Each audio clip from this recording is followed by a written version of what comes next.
অভুক্ত প্রাণীটিকে দেখুন, 6 মাস ধরে কিছু খায়নি, পিকনিক হবে বলে কীরকম খাচ্ছে একবার খালি দেখুন। হ্যালো ফ্রেন্ডস, আশা করি সবাই ভালো আছো। যদি না ভালো থাকো, এই ভিডিওটি দেখার পর অবশ্যই মনটা একটু হলেও আনন্দ হবে আর বন্ধুদের সাথে পিকনিক করার কথা একটু হলেও মনে পড়বে।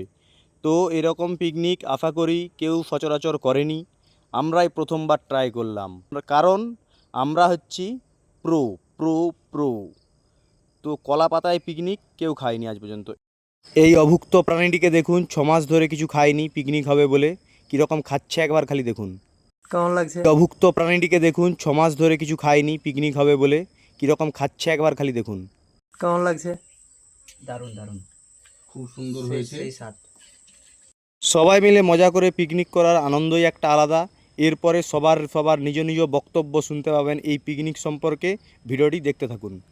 এই যে পিকনিক, এর একটা মজাই আলাদা, গাম্ভীর্যই আলাদা।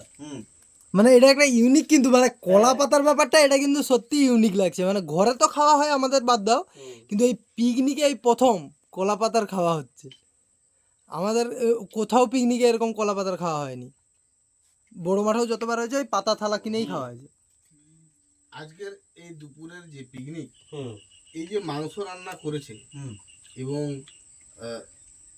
মাংস পরিবেশনায় এবং রান্না কমপ্লিট করার জন্য প্রকাশ ঘোষ এবং শুভজিৎ পাত্রকে অশেষ ধন্যবাদ। তো বিশেষ কথা, আমাদের অ্যারেঞ্জ করায় শ্যামসুন্দর পাঁজাকে বিশেষ ধন্যবাদ। ও না হ্যাঁ বললে আমাদের হয়তো এই পিকনিকটা হতো না।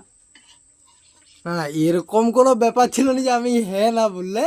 হ্যাঁ, যারা যে জোগাড়পত্রটা যদি আগে থেকে অ্যাডভান্স না করে রাখতাম তাহলে তো আরও লেট হতো। মানে এটা 2:30টার সময় খাওয়া হচ্ছে, যেটা 3টা 3:30 পর্যন্ত হতো। মানে